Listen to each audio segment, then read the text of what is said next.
He's giving you, yeah, the shit is not good right now. So let me bring that up real quick, and we're going to give that a quick listen. Here we go. We'll listen. It's only a minute long, so we'll listen to the whole thing, and then we'll go from there.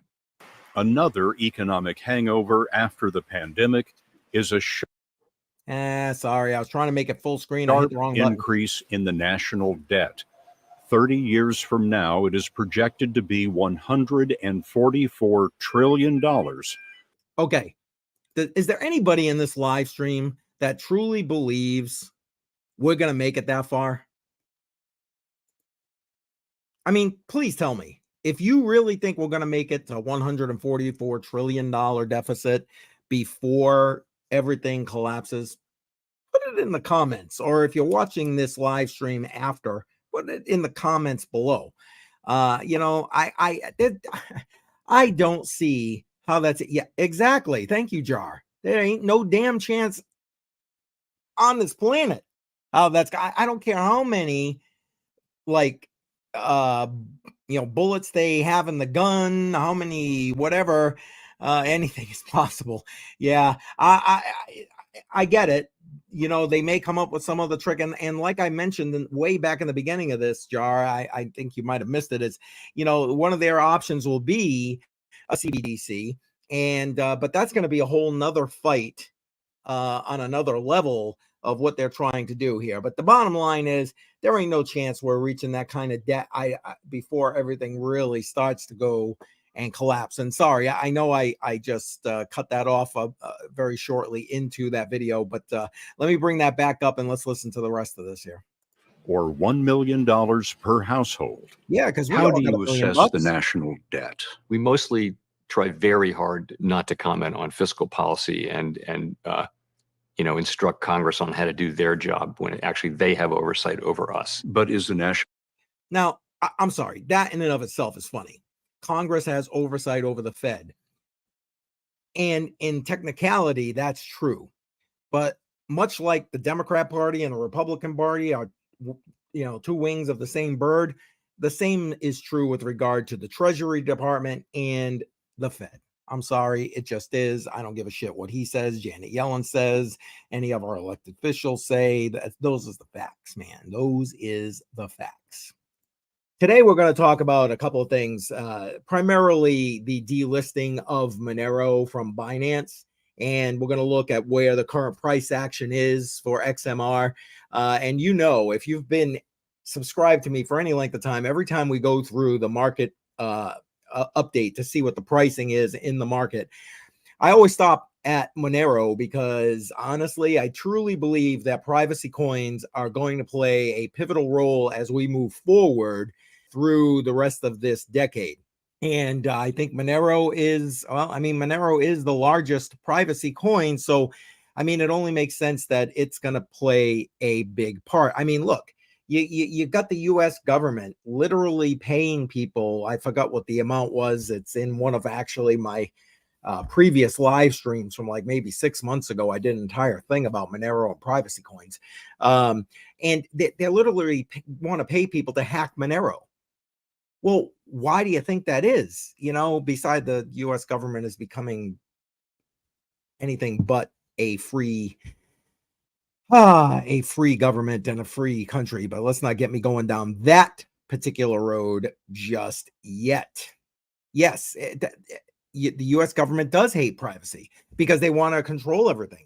Hence you got the Elizabeth Warren bill about crypto that was co-written with the Banking Association.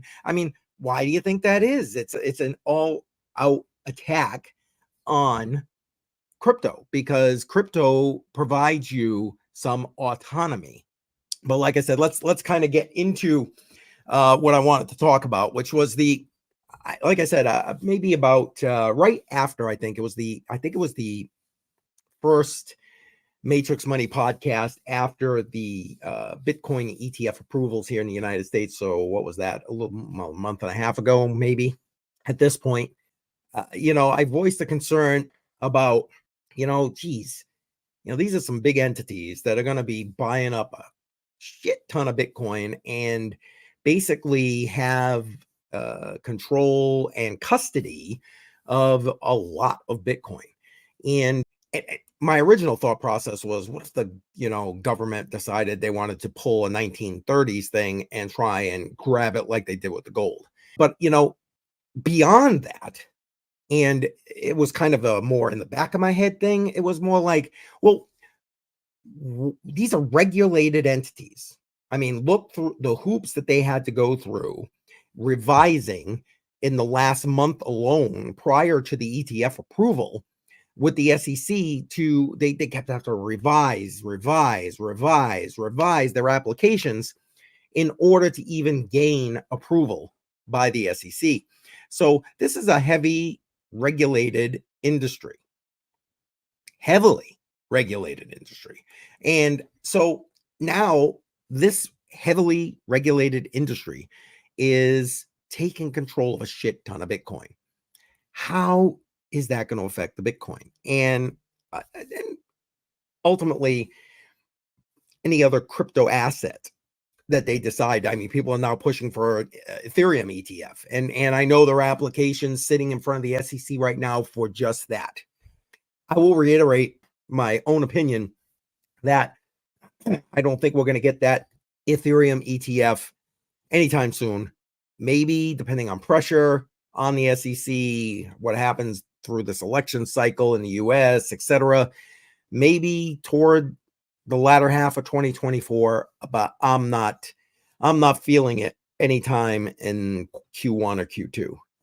My opinion, again, not financial advice, not a financial advisor, old guy on the interwebs.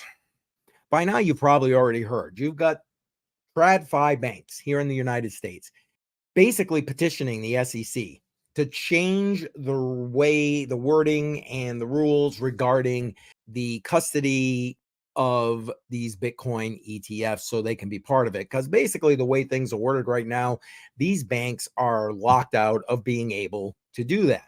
And quite frankly, cryptocurrency is going to eat banks for lunch. And I don't care how you slice that, how you dice that now. And time to get the war machine going, as it were, with regard to Elizabeth Warren, because now she actually has a challenger that, if you ask me, quite frankly, scares the shit out of her. But that's my 2 cents, my 2 satoshis. But let's go through this first email that she sent out right here. New reporting from the Boston Globe indicates I officially have a Republican challenger considering running against me for Senate in Massachusetts. And a guy who recently moved here, which is true. He was based, I believe it was in East Providence, Rhode Island, which literally is about less than 5 miles from where he now lives in Massachusetts, where he has his law firm situated. So, okay, there's some truth right there. Is prepared to kickstart a campaign with $500,000 of his own money. So here's Deaton putting in $500,000 of his own money. All candidates put in their own money. Well, okay, I should clarify that. Most candidates running for political office here in the United States kick their own money into the war chest because, one, it's got to start from somewhere, and two, they don't want, well, they have some political ethics in the fact that, I'm going to put my own skin in the game, not just ask you for money. But we'll see more about that in a minute, because I retweeted this and I think it's kind of hilarious. And he's been a big cheerleader for crypto. Now, again, she is anti-crypto as they come. She's trying to do a backdoor ban with her bill on cryptocurrency. So the fact that she throws that in there for those who may not be crypto advocates makes 100% sense. Hey, good morning, Diego. Yes, we just went over that. As a matter of fact, we're gonna talk through that a little bit more right now. BTC is on fire. We're gonna bring that up in a minute. Glad to see you here, Diego. I wanted to show this right here, and Balaje, and if you don't follow him, you really should. Great macroeconomist. Just the way he understands and looks at things from a macro perspective gives you great insight to a lot of different things. And in this tweet, he talks about how Bitcoin, now this was hours ago, basically, Bitcoin passed all-time highs on 30 fiat currencies, including China and India. And he's blowing through it right here on the 30 different countries. So here you go. As Bitcoin is approaching all-time highs against USD, and again, we're going to look at that in a minute, you've got Bitcoin already surpassing other fiat currencies for all-time highs. It's going to keep going, folks. It just is.